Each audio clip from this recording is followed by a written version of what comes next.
अहमद बेटा, क्या बात है, स्कूल से जल्दी आ गए हो? वो छुट्टी हो गई। छुट्टी हो गई?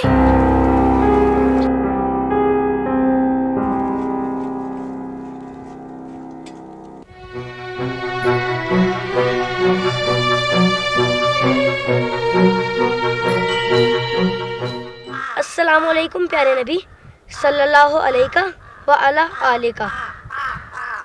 आपका बहुत बहुत शुक्रिया कि आप हमारे लिए दुनिया में तशरीफ लाए। इस बार मैं आपकी आमद की जश्न में शरीक नहीं हो सकूंगा क्योंकि अब मेरे अब्बू नहीं रहे। मुझे नए नए कपड़े कौन दिलाएगा? पुराने कपड़े पहन के मैं आपकी महफिल में तो आ नहीं सकता। आपकी बात और है, पर यहाँ के लोग बहुत मुख्तलिफ हैं। वो हम जैसे लोगों को अपनी महफिल में पसंद नहीं करते। जश्न तो मैं भी मनाऊंगा। मेरे पास एक मोमबत्ती है, मैं इसी को रोशन करूंगा। आपकी आमद की जश्न में ना सही, आपकी खुशी में तो शरीक होऊंगा। पर एक बैड न्यूज़ है, कल से मैं स्कूल नहीं जाऊंगा। अहमद। Yes sir. बेटा, तुम्हारी पिछले 3 महीने की फीस जमा नहीं हुई। मुझे नहीं लगता कि तुम्हें पढ़ाई में कोई दिलचस्पी है।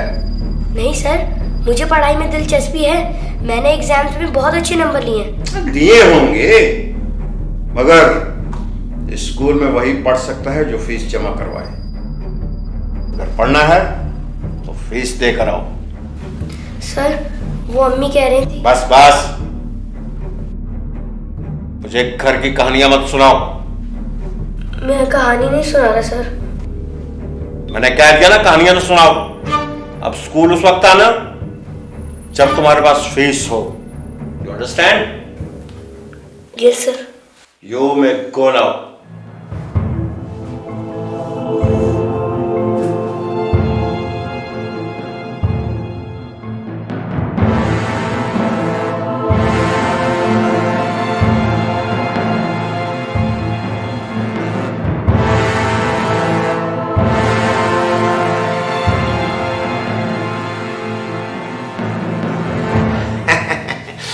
बहुत लायक बच्चा है जी अहमद।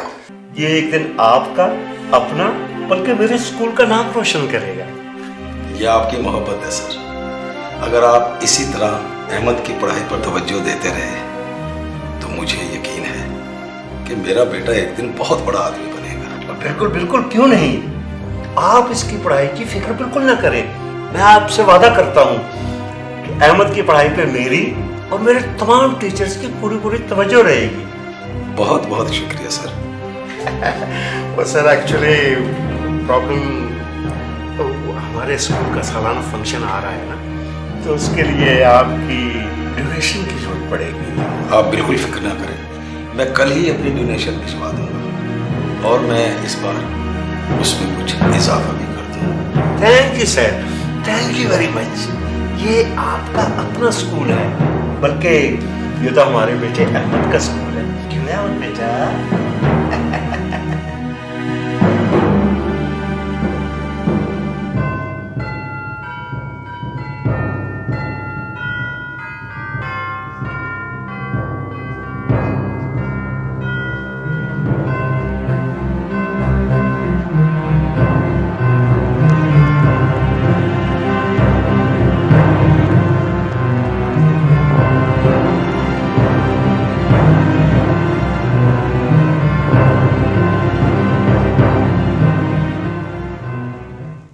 आप भी तो यतीम हो गए थे। आपके चचा अबू तालिब ने आपका कितना ख्याल रखा, अपने बेटों से बढ़कर प्यार किया। मेरे चचा तो मेरे घर ही नहीं आते।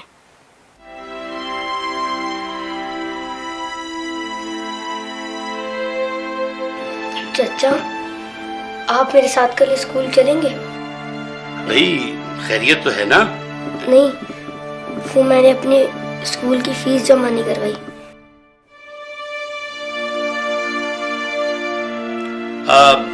बेटा, तुम क्या करोगे स्कूल पढ़ के? देखो, तुम मेरे साथ दुकान पर आ जाना मेरे पास 2 मुलाजिम हैं।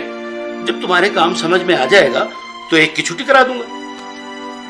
तुम लोग ध्यान से पढ़ो, टीचर के आने से पहले अपना होमवर्क मुकम्मल कर लो। अच्छा चाचा, मैं चलता हूँ। अरे नहीं भाई, खाना खा के जाना। हाय, अभी हमारा खाना तैयार नहीं हुआ। नहीं, तुम्हारे भाई की औलाद है, इसे मैं खाली हाथ कैसे जाने दूं? रेस के पुराने कपड़े भी तंग हो गए हैं। बेटा वो लेता हुआ जाना। वो चाची, मुझे रईस के कपड़े नहीं आते।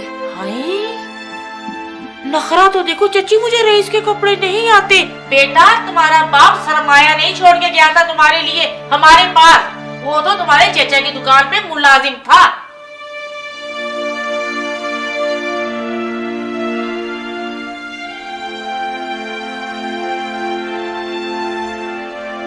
अच्छा चाचा, मैं चलता हूँ।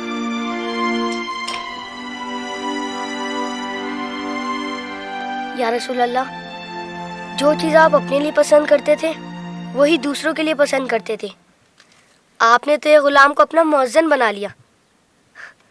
जो गुलाम कल तक लोगों की आवाज़ पर दौड़ता था, आज लोग उसकी आवाज़ पर अपने गरम बिस्तर छोड़कर मस्जिद की तरफ चले आते हैं। आप नीचे बैठे होते और हज़रत बिलाल हबशी ऊपर खड़े अजान दे रहे होते।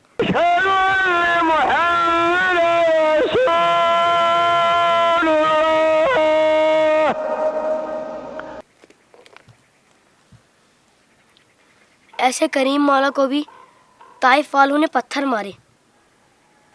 आपके सर से निकलने वाला खून आपके पाँव तक पहुंच गया। आपकी प्यारी बेटी बीबी फातिमा सलामुल्लाह अलैहा आपके ज़ख्म साफ करते हुए रोई होंगी, मगर आप नहीं रोए। हाँ, आप अपनी उम्मत के लिए दुआ करते हुए रोए, उम्मती उम्मती। आज जब आपकी उम्मती एक दूसरे का खून बहाते हैं तो आपको रोना तो आता होगा। रहमत बाबा को कोई गरम चादर नहीं देता, आपको दुख तो होता होगा।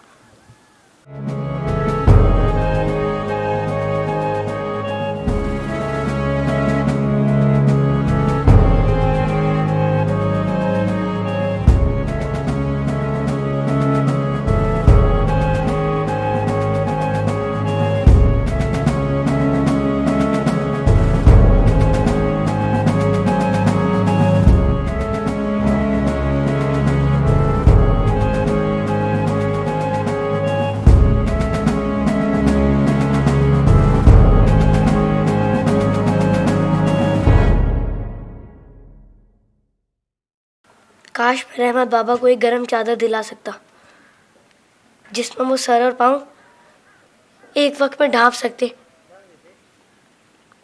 अगर मेरे अब्बू जिंदा होते तो मैं उनसे कहता, वो मुझे एक बड़ी सी गरम चादर ला के देते। या रसूल अल्लाह, मुझे रहमत बाबा को देखकर रोना आता है।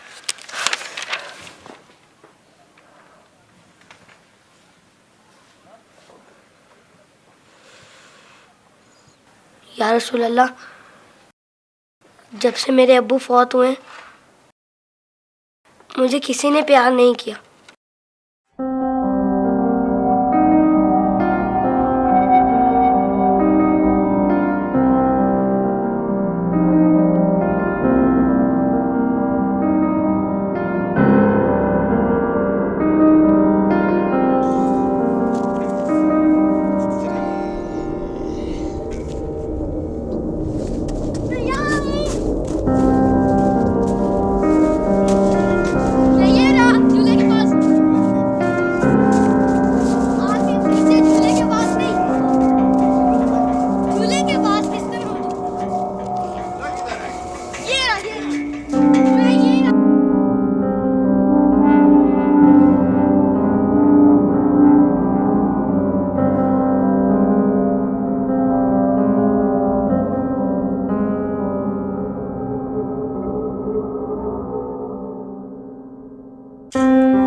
लोग मुझे लावारिस समझते हैं, मगर यतीमों के वारिस तो आप हैं।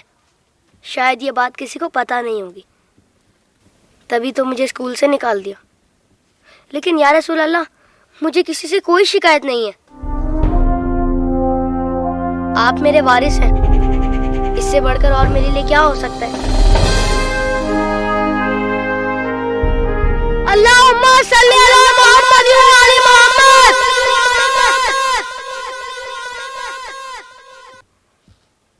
अपनी विलादत के मौके पर मेरा ये दुरूद शरीफ कबूल फरमाइए। सुना है आप अपने नवासों से बहुत प्यार किया करते थे। इमाम हसन अलैहिस्सलाम और इमाम हुसैन अलैहिस्सलाम को कंधों पर बिठाकर सैर कराया करते थे। आप इमाम हुसैन अलैहिस्सलाम के गले के बोसे लिया करते थे और रोते थे। आपको पहले से इल्म था ना कि इमाम हुसैन अलैहिस्सलाम के गले को काटा जाएगा।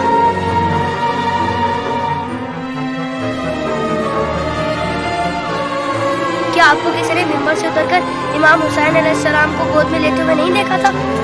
आपने तो खुतबे के बीच में उन्हें गोद में लेकर कहा था, इसे पहचान लो, ये हुसैन है, इसे कभी तकलीफ मत देना, इसकी हमेशा मदद करना। जिसने हुसैन से मोहब्बत की उसने मुझसे मोहब्बत की। क्या ये सब किसी ने नहीं सुना होगा? साकी कौसर ने जब नन्हे अली असगर के लिए पानी का सवाल किया तो यजीदी लश्कर में से किसी ने भी उन्हें पानी नहीं दिया। या रसूल अल्लाह, आपकी खातिर भी नहीं दिया उन्हें। और 6 माह का बच्चा कितना पानी पी लेता, चंद कतरे। हुर्मुला ने 3 मुंह वाला ऐसा तीर चलाया जिसने शहजादा अली असगर को एक कान से लेकर दूसरे तक ज़िबा कर दिया। तीर कितना बड़ा था आपको तो पता ही होगा। तीर लगने पर शहजादा अली असगर रोए होंगे। कटे हुए गले को देखकर मौला हुसैन भी रोए होंगे।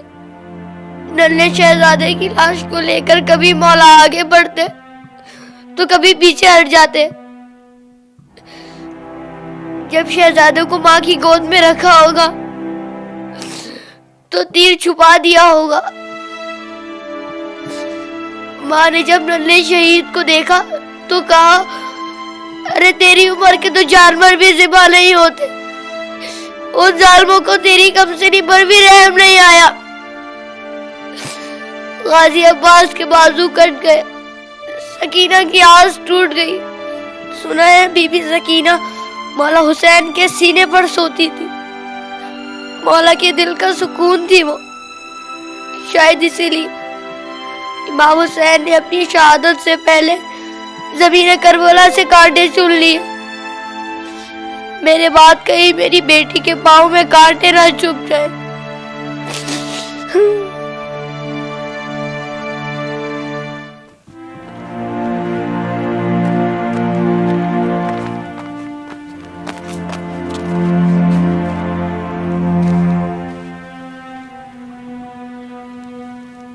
मौला हुसैन जब कासिम की लाश लेने मैदान में गए तो 3 दफा पुकारा, तीनों ही दफा जवाब नहीं आया। फिर फरमाया, इमाम होकर हुक्म देता हूँ, बताओ कहाँ हो तुम? तो मशरिक से आवाज आई चचा, मगरिब से आवाज आई चचा, चारों तरफ से आवाज आई चचा। कहीं से बाजू उठा तो कहीं से डाल। मौला हुसैन ने कासिम के टुकड़ों को इकट्ठा किया और गठड़ी बनाए और कहा, हुसैन गरीब हो गया।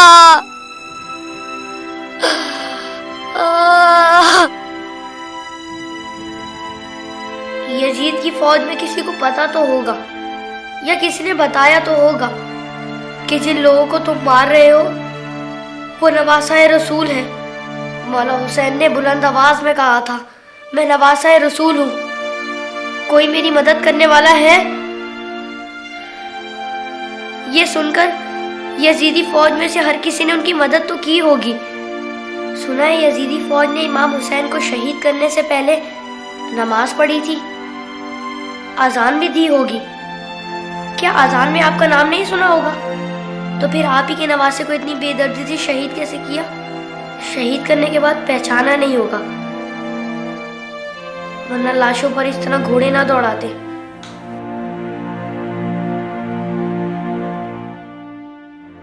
उम्र 7 के बाद शिवन ने आके कहा, मेरे हिस्से का सर कहाँ है? हुसैन को कत्ल तो मैंने किया था, तूने वो सर कोली को दे दिया। उमर 7 ने कहा, मैंने तेरे लिए भी एक सर रखा हुआ है। शिवन ने पूछा, कहाँ है? उमर 7 ने कहा, जाने से बरदारों को ले जा खैमे के पीछे। उन जालिमों ने वहां जाकर जमीन में नेज़े मारने शुरू कर दिए। एक नेज़ा ऐसा जमीन में गया कि साथ अली असगर को ले आया। सब शहीदों के सर नेज़े पर गए, अली असगर का बदन नेज़े पर गया।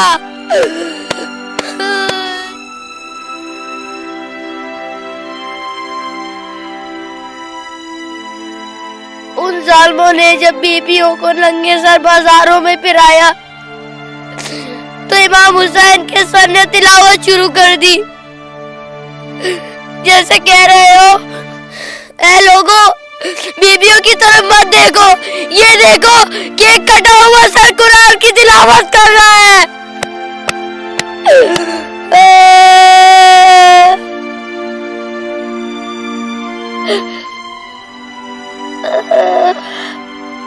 जब मैं करबला का जिक्र करता हूँ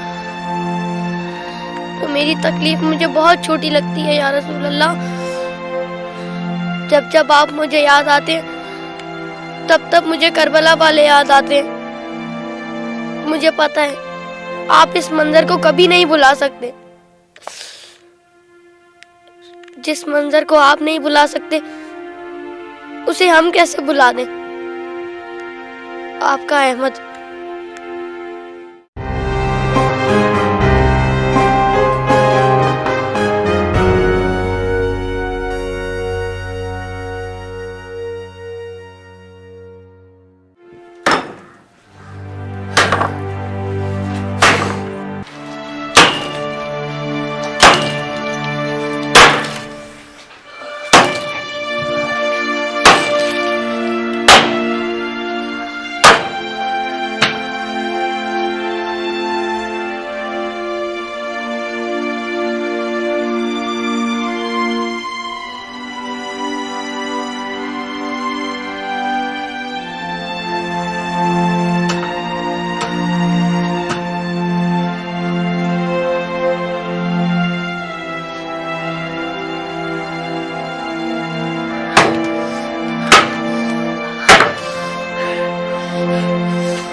अहमद बेटा।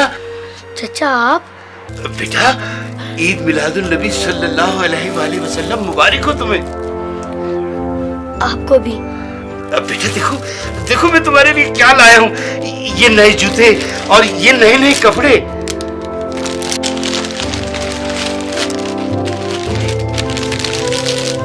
ये सब मेरे लिए है? हाँ हाँ बेटा, ये सब तुम्हारे लिए है। भाई बेगम, ये चादर दो ना मेरी बहन को। आपके लिए। और बेटा, मैंने तुम्हारे स्कूल की फीस भी जमा करा दी है। शुक्रिया। नहीं नहीं बेटा, ये मैंने कोई तुम पे एहसान नहीं किया बेटा। तुम्हारे अब्बू का मेरी दुकान में हिस्सा है। आइंदा हर माह तुम्हें बाकायदगी से तुम्हारा हिस्सा मिलता रहेगा बेटा। और हाँ बेटा, आइंदा से मैं तुम्हें खुद स्कूल छोड़ने जाया करूंगा। और बेटा, ये चादर तुम्हारे रहमत बाबा के लिए। ये चादर रहमत बाबा के लिए है?